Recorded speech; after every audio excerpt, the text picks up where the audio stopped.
She was humiliated because of an accident, but the billionaire saw something in her no one else did.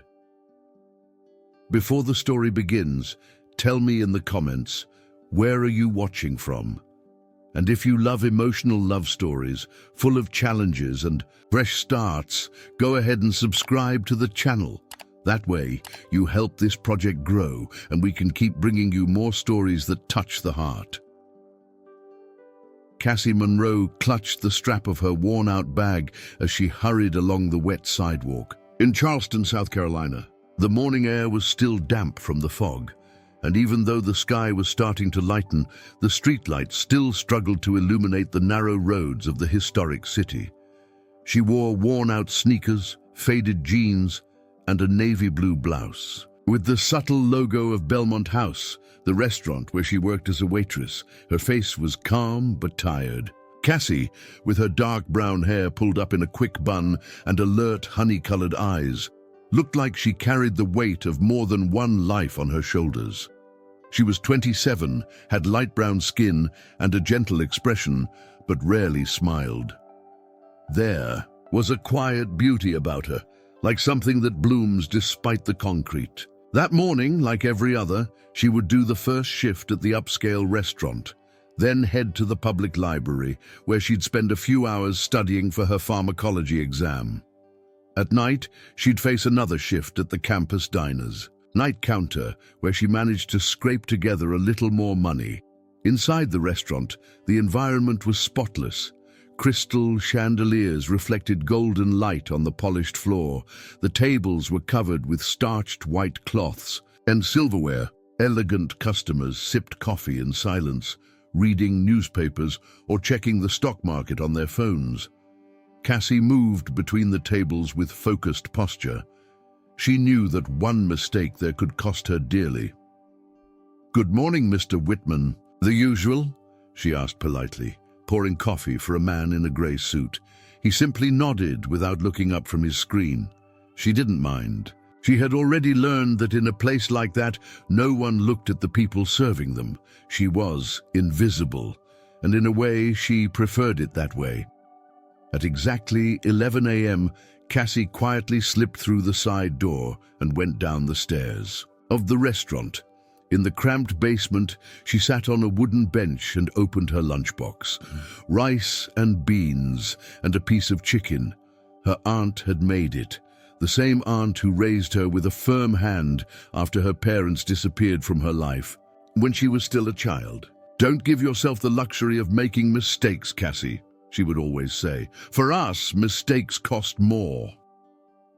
While she ate, her phone vibrated. It was a message from the bank. Available balance, $38.27. She closed her eyes and took a deep breath. It was the same amount as 2 days ago. Between the rent for her tiny room, the bills, and her student loan, Cassie knew she was at the edge. Still, she wouldn't give up. Later, as she boarded the bus to the library, she sat in the back seat and rested her head against the window. The streets of Charleston passed by like an old movie. She thought about how much she wanted a different life, but didn't know where to start. "Just one more semester," she whispered to herself. "Just one more." But she didn't yet know that her life would change long before that, and for a reason that at that moment would seem like an irreversible disaster. The sun had already set when Cassie Monroe stepped off the bus that Friday evening, her heart racing and her hands sweating inside her cheap wool gloves. The Whitmore Grand Hotel stood before her like a modern palace, golden lights reflecting off the mirrored windows, a red carpet being rolled out to the entrance, and dozens of guests arriving in black cars with tinted windows. It was gala night, a charity event she'd heard, to raise funds for an environmental project led by Grayson Whitmore himself, the billionaire heir to the hotel empire. Cassie had been assigned as an extra waitress by a third-party agency. It was the only way to get immediate pay to cover the electric bill due on Monday. When she reached the service entrance, she took a deep breath. Her black uniform was too tight, her shoes pinched her feet, and the collar of her blouse choked her, but she tried to smile. She had to look professional. Cassie Monroe, present, she said to the guard, showing her temporary badge with the event company's logo. Inside the main hall, everything was majestic. Burgundy velvet curtains, crystal chandeliers hanging from the ceiling like jewels, floral arrangements with white orchids in blue porcelain vases. The orchestra played softly in the background, while waiters glided between the tables with glasses of champagne. And in the center of the room, surrounded by cameras, was him, Grayson Whitmore. She recognized him instantly, even though she had never seen him in person.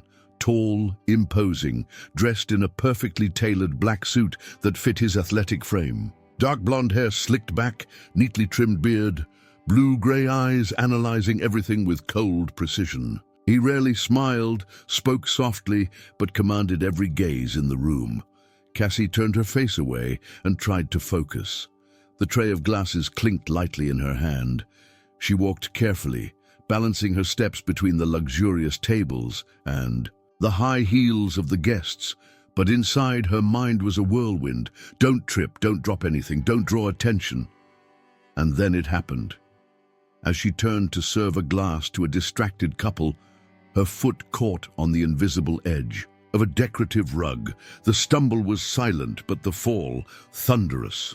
The tray slipped from her hand. Cassie lost her balance to the side, and in a split second, her elbow struck a marble pedestal, knocking over a blue porcelain vase decorated with golden paintings. The sound of the crash cut through the music like a punch to the chest. The vase shattered on the floor into 1,000 pieces. A heavy silence fell over the room. Cameras turned, phones were raised, everyone was watching. Cassie, still on her knees, stared at the damage with wide eyes. Her fingers trembled, her face burned. Someone murmured behind her. "Oh my God, that was an original Ming." She tried to get up, but her legs felt weak. One of the supervisors rushed over, his face red with fury. "What did you do?" he hissed, angry enough to make her shake. "That vase was worth more than 5 years of your salary," Cassie stammered. I tripped. It was an accident." The press was already closing in. Grayson, just a few feet away, watched silently. He said nothing. His expression, hard and unreadable, hovered over Cassie like a verdict. "Gather your things and leave immediately," the supervisor whispered, "before this gets any worse." With teary eyes and a lump in her throat, Cassie lowered her head and turned around. Her only response was to hold back the tears until she made it through the back doors. When she reached the cold sidewalk at the service exit, she let herself collapse in the dark, leaning against the stone wall of the building, her face in her hands. It was supposed to be just another shift, just another night like so many others. But now she knew that fall wasn't just about a broken vase. It was the collapse of everything she had been quietly trying to build. And the worst part, it had. All happened in front of the most powerful man in the city. Cassie walked through the streets of Charleston with hurried, shaky steps, as if she could escape the weight on her shoulders. The night breeze cut against her face, still wet with tears, but she didn't even feel the cold.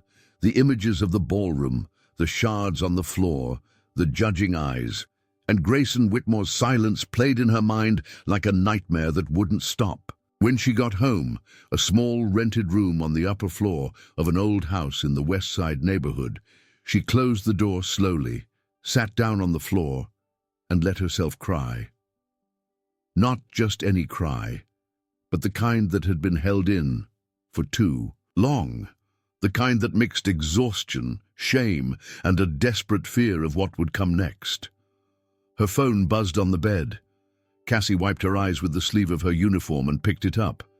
As soon as she unlocked the screen, the Instagram notification hit her like a punch. A video with the caption in all caps: "The waitress who destroyed a $500,000 vase at the Whitmore Grand." She hit play with a heavy heart. The video showed her fall in slow motion, repeated 3 times.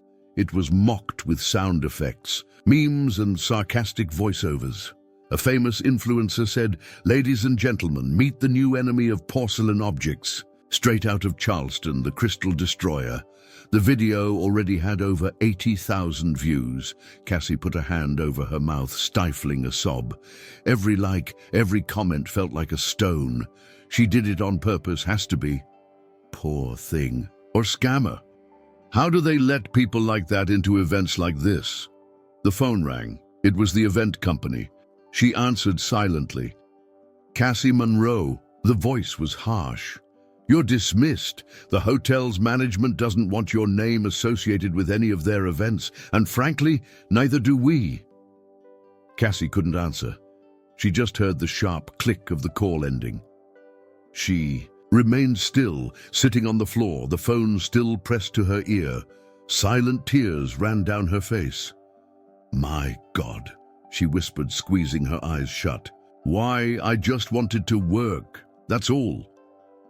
That night, she couldn't sleep. Lying on the narrow bed, staring at the stained ceiling, the voices from the comments echoed like ghosts. Her plan to finish the semester, get an internship, and finally have a decent life seemed to have slipped through her fingers because of a stumble. In the morning, even without sleeping, she put on her thin jacket and walked to the library. But as she passed by the university cafeteria, she heard muffled laughter coming from a table. Guys, it's her, the one with the vase.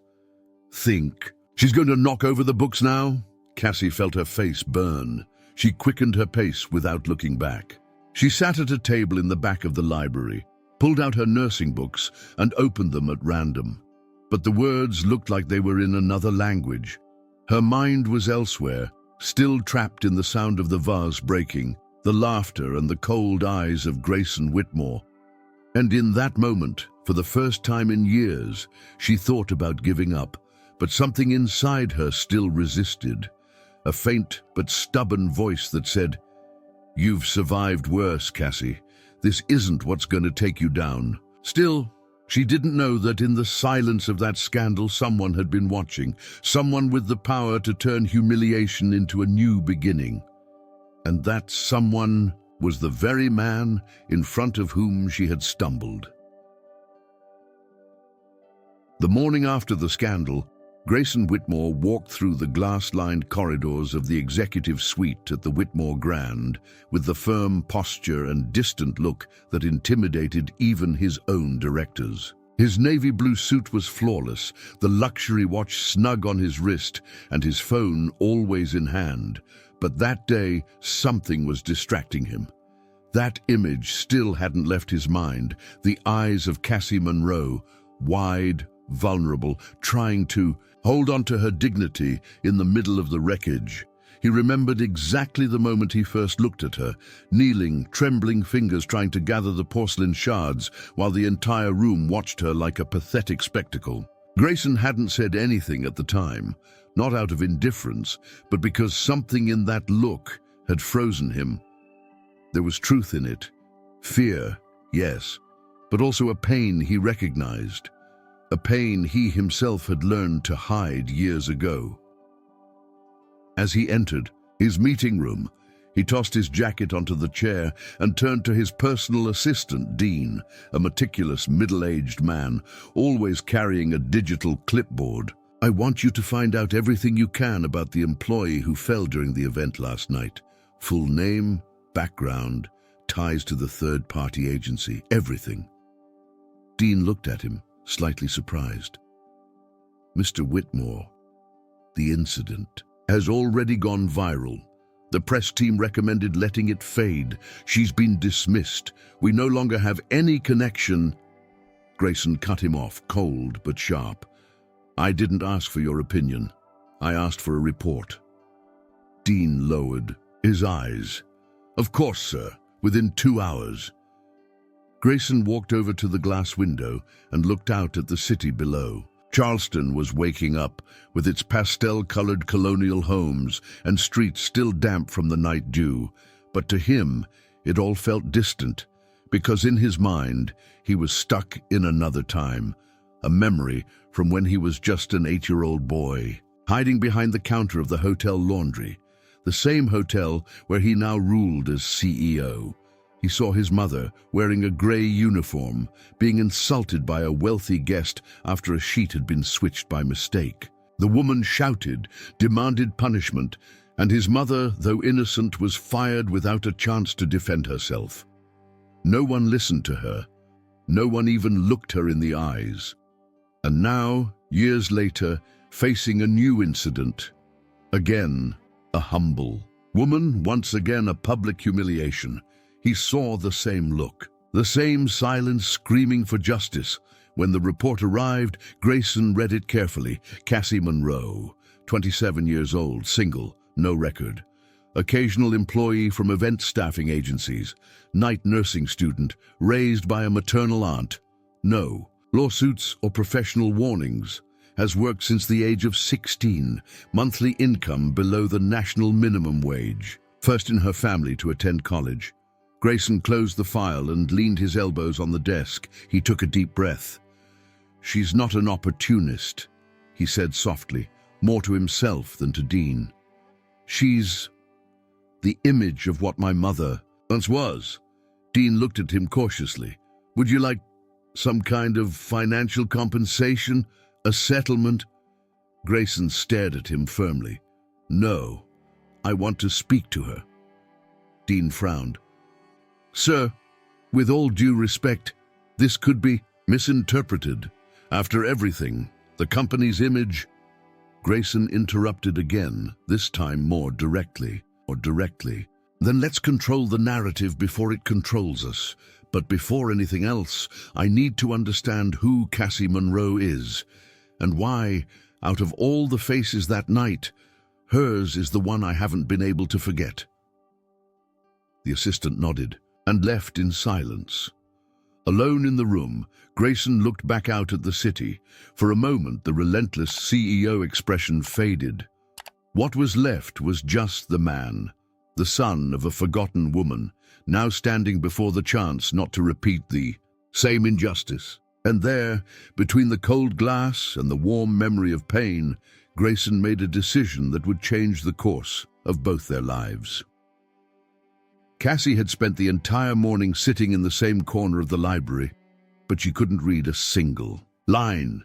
The letters trembled before her eyes as if the page were floating. Since the day she became a target on the internet and was fired without a chance to defend herself, she'd lived with the constant feeling that she was teetering on the edge of a silent collapse. It was in this state that the receptionist from her apartment building appeared at her door with a formal envelope.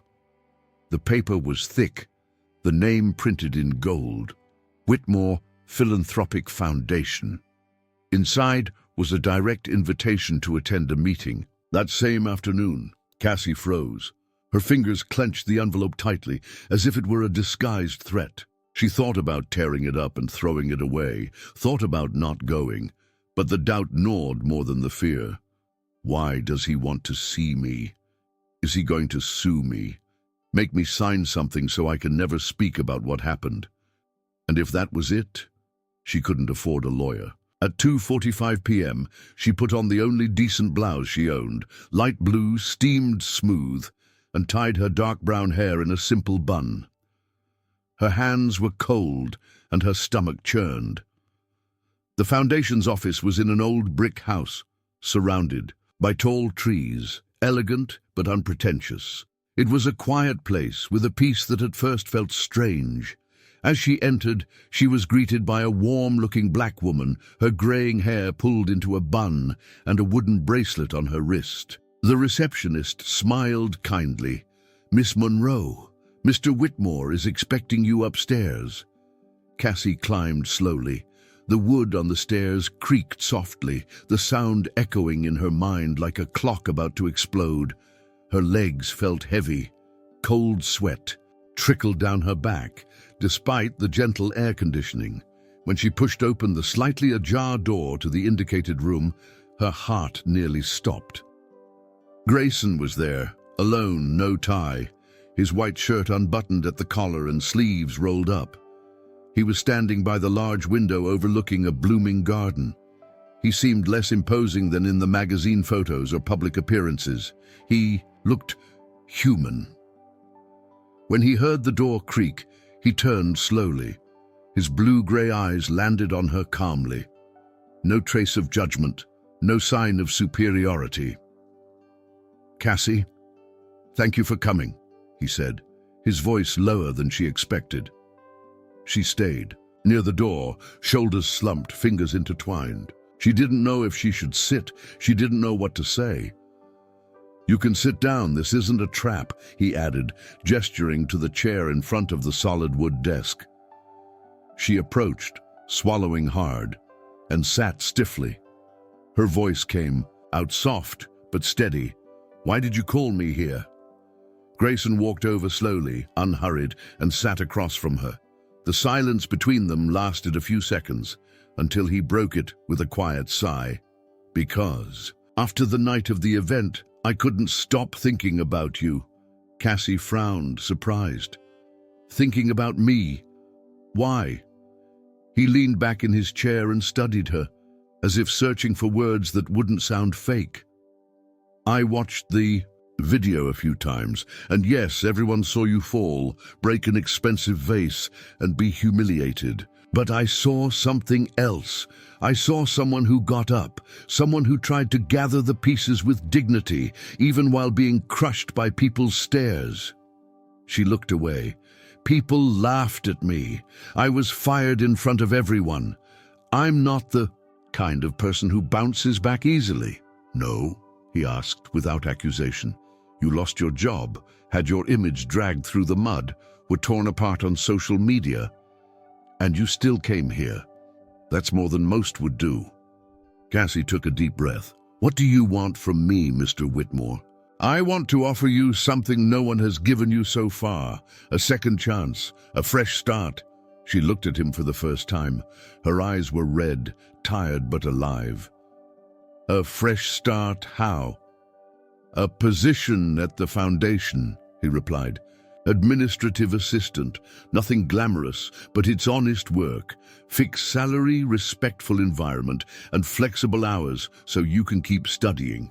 I saw you're in the final stretch of your nursing degree." She blinked in disbelief. "You investigated my life?" "I tried to understand who you were, yes," he answered honestly. "Not out of suspicion, but because I refused to believe what people were saying. I had to see for myself." Cassie stayed quiet. The offer seemed too good to be true, and she was tired of getting hurt. "Why are you helping me?" she whispered, her voice trembling. "You don't even know me." Grayson leaned his forearms on the table and looked at her seriously, but with a kind of tenderness she hadn't expected from him. "Because no one has ever really seen you." "But I did." Those words landed in her chest like a deep whisper. For the first time in days, she felt like she could breathe differently. It wasn't just the offer, it was the way he looked at her when he said it.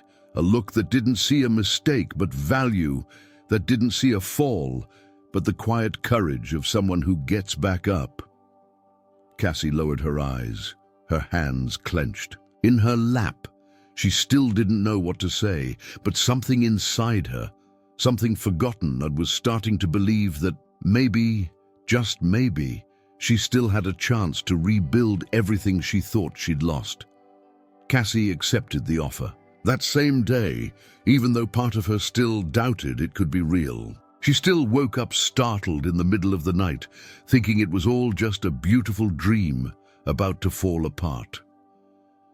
But in the mornings that followed, as she walked through the gates of the Whitmore Foundation, the world felt different. Like for the first time, someone had opened a door for her without charging admission. The office where she worked was modest, with large windows that let sunlight gently touch the stacks of papers on her wooden desk. Cassie organized donation reports, answered phone calls, and little by little began to suggest changes. She created new digital files, optimized old spreadsheets, and proposed ideas for community fundraising campaigns. Always discreet, always humble. Grayson watched her from afar, sometimes in silence, other times hiding it behind quick questions. Who created this new form? Cassie. She thought it would be easier for the volunteers. These reports are more organized. Cassie redid everything. He didn't comment. He just nodded slightly and returned to his office. But there was something in the way he looked at her when he thought no one was watching. A quiet attention, like he was trying to figure out something he didn't yet understand. Time passed. Without realizing it, they created an informal routine that repeated at the end of each workday. When everyone else had already left, the two of them remained at the foundation in silence. She reviewing papers with a mug of tea, he finishing annual reports with strong coffee. On some nights, Grayson would show up at her door with 2 steaming cups and an old book in hand. "Have you ever read To Kill a Mockingbird?" he asked once. "No," Cassie replied, "but I've heard it's about justice, so I guess I need to." He smiled, and that was the first genuine smile she had seen from him. The next week, she was the one who brought a copy of Wuthering Heights, and the two of them discussed the characters like old friends. They were long, quiet nights, but full of something growing slowly, a kind of shared respect that no one else there noticed. And if they did, they would never understand. On a grey Wednesday, Charleston's sky gave way. The storm had started earlier that afternoon, but by nightfall it had intensified. Lightning streaked across the sky. The wind howled through the windows, and the tree branches banged hard against the glass. Cassie was still at the foundation, finishing a draft for a charity event plan when she realized the rain wouldn't let up. She stood to peek out the window and saw the street practically flooded. That's when she heard his voice behind her. "You're not going out in this rain." She turned slowly. Grayson stood at the doorway with a wool coat over his shoulders and a closed umbrella in hand. There were drops running down from his collar and his hair was slightly tousled, something rare for him. "There are no buses running now, and your neighborhood floods easily," he said. Cassie hesitated. "I'll figure something out. I don't want to be a bother." "You won't be a bother," he replied firmly. "I'll drive you home." In the car, the silence was different from the professional quiet of before. It was full of something neither of them dared to name. The foggy windows, the sound of relentless rain, and the headlights reflecting in puddles made everything feel almost cinematic. Cassie clutched her bag tightly on her lap. Grayson kept his eyes on the road, but the tension in his jaw showed he was also lost in thought. "You didn't have to do this," she said, breaking the silence. "I know, but I wanted to." Cassie looked down. "People will talk." "Let them," he replied without looking away. "They've already said enough about you, and about me." When they reached the dark block where Cassie lived, she sat in silence for a few seconds before opening the door. She was about to thank him when he turned off the engine and looked at her. "Do you still think you're only here because I pity you?" She turned slowly. "I don't know what to think anymore." "Then think about this," he said, leaning in slightly. "I don't stay up late reading books with just anyone. I don't watch just anyone, and I wouldn't drive across town in a storm." By accident, Cassie felt her breath catch. The rain outside grew louder, muffling the rest of the world. His eyes were locked on hers, steady but not rushed. "Grayson," she murmured, but he stopped her with a subtle gesture. "If I'm wrong, push me away right now." She didn't move, didn't say a word. Her eyes were burning, but it was from something new, something warm and terrifying rising from her chest. He moved closer without forcing, and then, with a calm gesture, pressed his lips to hers, not with desire, but with surrender, with care, as if kissing her were a silent promise that everything they had lived up to that moment wouldn't be forgotten. Cassie closed her eyes. For the first time, she didn't feel afraid. The next morning seemed to promise peace. Charleston's sky was clear. The garden at the Whitmore Foundation bathed in the first golden rays of sunlight, and for the first time in weeks, Cassie woke up smiling. The memory of the kiss from the night before still lingered in her mind like a warm breeze. Delicate, real. There was something different between them now. Something that didn't need to be explained with words, only felt. She arrived at work, early as always.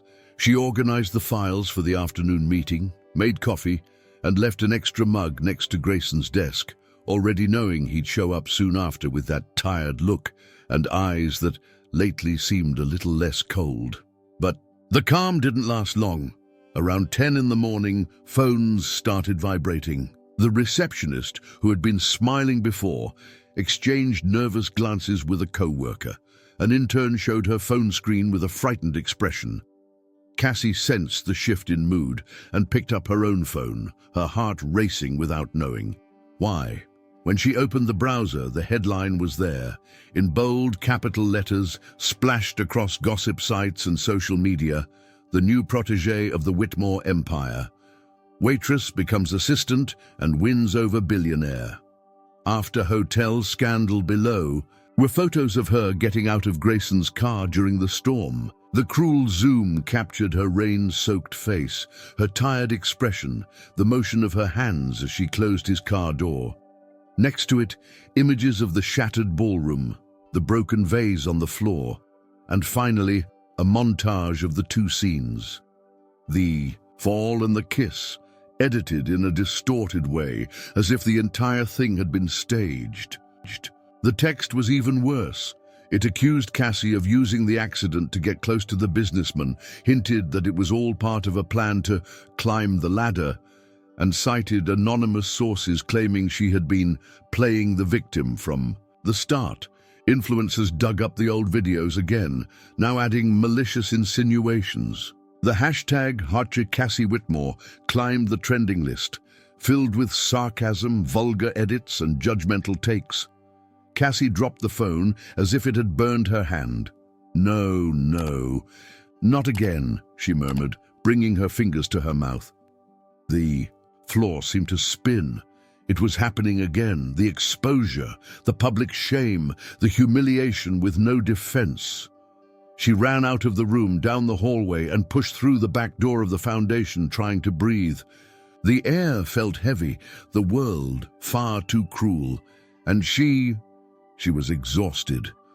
It was there, in the quiet garden, that Grayson found her minutes later. His coat was draped over his shoulders, his eyes tense. He had received the same avalanche of notifications, but what hit him hardest was the look on her face. It wasn't anger, it was disappointment, a sadness so deep it didn't seem to fit inside her small frame. "Cassie," he began, walking toward her. She turned slowly, her eyes brimming with tears. "They're saying I planned everything, that I used you. I saw, and no one's going to touch you, I promise." "But they already have," she replied, her voice breaking. "They tore apart everything I fought to rebuild. Again, I'm the joke again." Grayson tried to get closer, but she stepped back. "You don't understand, Grayson. To you, this is just another passing scandal. Tomorrow, they'll be talking about something else, but to me this stays on my skin, in my soul. They called me an opportunist, and now they say I won you like I was chasing a trophy. Cassie, none of that is true, and the people who really matter will know that." She looked into his eyes, filled with pain and tenderness at the same time. "I don't want to be another stain on your image. I already destroyed a vase. Now, they're saying I destroyed your reputation too." He stayed quiet for a moment. His expression faltered, but his eyes begged her not to go. "You didn't destroy anything," he finally said in a whisper. "You showed me something no one else has in a long time, truth." Cassie took a deep breath. Her voice came out almost voiceless. "Then let me go, because right now, that's what I need." She turned her back and walked down the stone path, her shoulders hunched and her steps unsteady but firm. Grayson didn't stop her. He knew that, no matter how much it hurt, this wasn't the time to hold her back. It was the time to let her find her way back to herself, or maybe, one day, to him. Cassie Monroe had returned to the quiet routine she knew well. A simple life with no spotlight, no exposure. After leaving the Whitmore Foundation, she traded her heels for flats, the reports for intake forms, and the elegant coffee breaks for the long lines of the Rosemont Neighborhood Community Clinic, where she now helped with triage and reception. The building was old, the walls peeling, and the computers often failed. But there no one judged her for the last name of the man who once gave her a job. She was invisible again, and in some ways that brought a sense of protection, even. So there were nights when she'd wake up with his name on her lips. Grayson, the man who had seen her when no one else cared to look. The man who kissed her with honesty. And also the man who, without meaning to, had placed her back in the center of a public storm. She tried to convince herself to erase him from her thoughts, to leave that chapter in the past. But it was impossible to forget his eyes. Eyes that hid more than any scandal could ever reveal. That Friday, a light rain had been falling since early morning. The day was gray, heavy, as if the sky might collapse at any moment. Cassie was organizing some files at the reception desk when the sound of the door opening broke her concentration. When she looked up, her heart stopped for a second. It was him, Grayson Whitmore, in the flesh. Tall, imposing, wearing a dark grey jacket over a dress shirt slightly wet at the edges, his light brown hair messier than usual, as if the wind and the rush had caught up to him before she could. In his eyes, no coldness, just exhaustion and urgency. Cassie felt her whole body stiffen. "Grayson, what are you doing here?" "I need to talk to you," he said with a firm but calm tone. "Please, just listen to me." She looked around. A few people in the waiting room raised their eyebrows discreetly. A nurse walked past behind the desk, pretending not to notice. Grayson was too well known, too rich, too polished for a place like this. Cassie took a deep breath. The break. "Room is empty. 2 minutes." They walked in silence down a narrow hallway to a small room with 2 folding chairs, a microwave, and a broken coffee machine. There was nothing fancy about the space, and maybe that's why Grayson looked out of place, but he didn't seem uncomfortable. He seemed grateful to be there, even if it was falling apart. She crossed her arms and leaned against the wall, trying to keep her distance. "Talk." He took a deep breath, ran his hands through his hair, and finally said, "I came because I can't keep holding in the reason behind everything." Cassie raised an eyebrow. "The reason for what?" "For why I went after you, why I defended you, why I saw you." She furrowed her brow. "You said you saw something in me, but you never explained what." He nodded slowly, looking down for a moment before lifting his eyes again. The same eyes that for the first time weren't trying to control anything. "My mother," he began, his voice lower now. "She was a cleaning lady at the Whitmore Grand, worked the night shifts, cleaned the ballrooms after the banquets. She didn't wear expensive perfume or makeup. She wore torn gloves and shoes that hurt her feet. She was invisible to everyone, even my father." Cassie's expression softened. Grayson had never spoken about his father. It was as if that part of his story had been erased. "One day," he continued, "a guest complained that a diamond necklace went missing from her room. They blamed my mother. No proof, no voice, no defense, just fired. The press covered it up like they always do when someone doesn't have a last name that matters." He paused for a long moment, and she saw that he was struggling to keep it together. "That night I saw my mother cry like never before. She was a strong woman, proud, but she cried like a child. All because someone with power decided she didn't deserve to be heard." Cassie felt a lump in her throat. The silence between them was thick, filled with old pain. Slowly, she sat in the chair across from him, letting her arms fall to her sides. "So that's why you came to me. That's why I recognized You, he said, his eyes now full of tears. Maybe I saw you because I had already seen someone like you be too invisible. The words echoed inside her like a whisper traveling through the years. She remembered the day of the scandal, the stares, the laughter, the coldness. But now, standing before this vulnerable man, she understood something deeper. Grayson hadn't just been the CEO who gave her a second chance. He had also been the boy who watched his mother be silenced and never truly recovered from it. Cassie reached out gently and touched his hand. His skin was cold, but the gesture was warm. "You've carried this alone your whole life?" "Yes," he replied. "And I thought hiding it would protect me. But then you fell, literally. And I saw in your eyes the same pain I saw in hers." She took a deep breath, fighting tears. "I thought you were cold, untouchable. And I thought I could live without connecting to anyone, but you broke through that." She gave a sad smile. "Then we're just two survivors trying to learn how not to run." "Maybe that's exactly it," he said. "Two broken pieces, trying not to cut anyone else."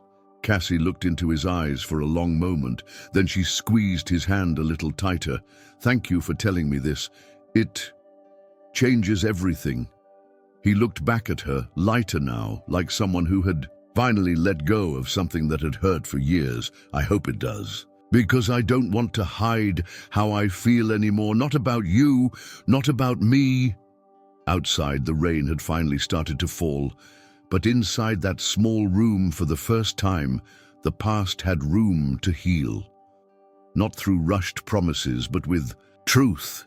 The rain that afternoon felt symbolic, as if the sky had decided to wash away the past to make room for something new. When Cassie returned to the clinic's front desk after her conversation with Grayson, she felt different. She was no longer the woman broken by scandal. She was a woman who had just heard the most intimate truth from a man who once seemed untouchable, and who now, stripped bare in his pain, reached out to her with sincerity. That night, she didn't sleep. She thought about everything: the online insults, the media's cruel judgment, the fall in front of dozens of eyes. But most of all, she thought about what came after: the gesture, the silence, the kiss in the storm, the boy who had seen his mother be silenced, and the man who had chosen not to repeat the cycle. 2 days later, she showed up at the Whitmore Foundation headquarters with a determined stride. She wore a simple button-down blouse and black dress. Pants. Her hair was down, her eyes steady. As she walked through the reception area, the staff looked at her with a mix of surprise and respect. Cassie was no longer just the former waitress or the media's victim. She was now a woman, returning on her own terms. Grayson was in a meeting when she walked in unannounced. He looked up and froze for a second. The other executives present, board members, investors, directors, went silent. "Sorry to interrupt," Cassie said, polite but firm. "I just came to drop this off." She placed a draft of a community project she had been developing on the table. "I think the foundation could reach more people if it listened to the voices that have never been heard." Grayson picked up the paper, reviewing it. A faint smile appeared on his lips. There was pride in his eyes, and also gratitude. "Would you stay if it were to lead this?" he asked, with everyone there listening. Cassie looked him in the eye and answered without hesitation, "I'd stay if it's to do it with truth." The following week, preparations for the Foundation's biggest annual fundraising event were in full swing. It would be held in a historic theater in downtown Charleston. The press, donors, and politicians would all be in attendance. And this time, Cassie wouldn't be in the background. She was coordinating the volunteers, reviewing speeches, and checking every detail.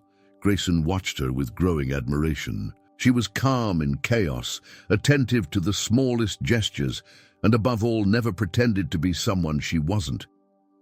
For the first time in years, he felt accompanied, not as a CEO, but as a man. On the night of the event, the theater was packed. Cameras broadcast live and influencers posted videos in real time.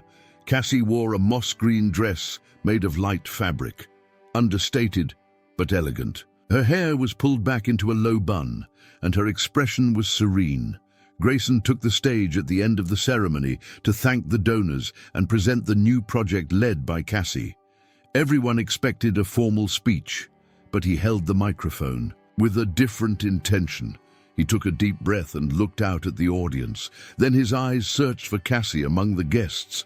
When he found her, he held her gaze, as if speaking only to her. Today, our foundation celebrates a new chapter, one that's more human, more honest. And I wouldn't be true to myself if I didn't say something I've kept inside for too long. The room went quiet. Only the distant sound of camera flashes filled the tension. In recent months, many have spoken about a woman who came here with no credibility, who fell, literally, in front of everyone, who was humiliated for a mistake, and who many tried to erase. Some guests exchanged glances.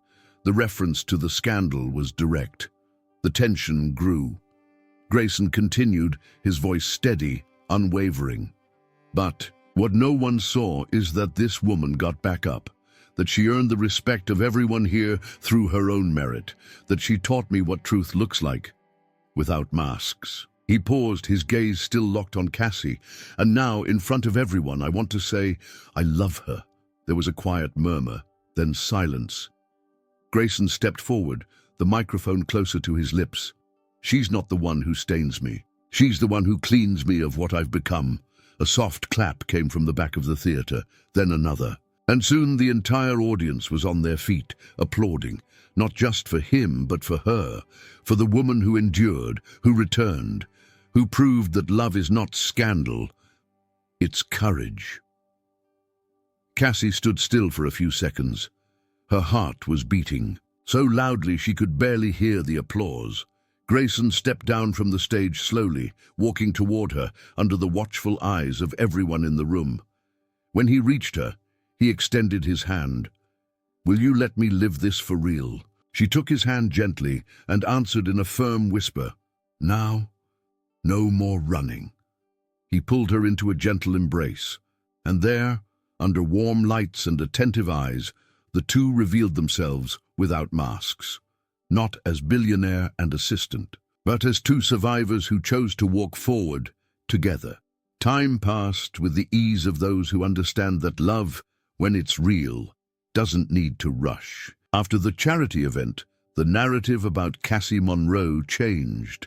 The headlines that once labeled her the billionaire's protégé now read, "The woman who turned pain into purpose." But she didn't cling to titles. She had never sought fame, only dignity. Returning to the foundation was a choice, not an invitation. Cassie now led support programs for at-risk youth, especially those who, like she once had, carried the weight of invisibility. She recognized the look in the eyes of someone just wanting a chance, and now she was the one offering a hand. Grayson, for his part, had changed more than any press article could capture. The hardness in his expression had been replaced by presence.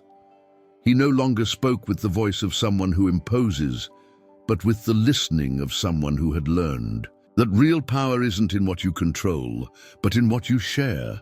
The two of them moved forward together, but without hurry. Their relationship was built on quiet routines, impromptu dinners with pizza in the middle of social spreadsheets, nighttime walks through neighborhoods forgotten by the elite, and glances that needed no words. When they decided to get married, it was Cassie who chose the place. "I don't want luxury. I want truth," she said firmly. Sitting on the couch she shared with Grayson, barefoot, a book in her lap. "I want to get married in the place where I learned there was life beyond my reality. The library." Grayson smiled, gently taking her hand. "Then that's where it'll be, where you learn to stand up, and where I was lucky enough to find you." The wedding took place on a clear Saturday morning inside the Charleston Public Library. There was no red carpet, no celebrity guests, but there was sunlight streaming through the tall windows, the scent of old pages, and real emotion in every occupied wooden bench. Cassie wore a white dress made of simple fabric with short sleeves and delicate lace passed down from her aunt. Her hair was in a low bun, no veil. Grayson wore a light grey suit with no tie. The two walked in together, hand in hand, through the shelves where she had once sought silent refuge. The justice of the peace didn't give a long speech. The words were few, but the emotion on their faces said everything. When asked if he took Cassie as his wife, Grayson replied with shining eyes, "I choose her, with everything she is, and with everything she's taught me to become." Cassie answered with a voice full of emotion, "I choose you too, not for what the world sees, but for who you became when you took off the armor." At the end of the ceremony, the guests, foundation friends, young people supported by social programs, former library co-workers, stood and applauded. Not for the dress, but for the story, for the quiet victory of two worlds that had chosen to meet without disguises.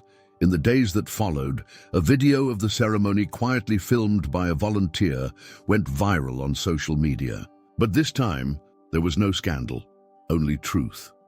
As clips showed Cassie and Grayson distributing food at a community fair, hugging teens in educational programs, organizing shelves in the very same library, Cassie's soft voice played in voiceover. "I was humiliated, but not destroyed, because he saw me, and more than that, he chose me without trying to change who I am." The camera showed Cassie smiling among books, teaching teenagers how to fill out a resume. Grayson, sleeves rolled, up helping carry boxes of donations. The two of them sitting on the floor of a modest room, with notes, plans, and a shared cup of coffee between them. In the final frame, white words slowly appeared over the bookshelf where it all began. "No one is too small to be seen by someone who knows how to look with their heart." And now, what did you think of this story? Leave your rating from 0 to 10 in the comments and tell me which part moved you the most. If you liked it, give the video a thumbs up, share it with someone who needs this message, and subscribe to the channel. It really helps us keep bringing stories that touch the heart. And before you go, I've picked out another emotional story that's sure to move you even more. Just click on the screen and keep this journey going with us.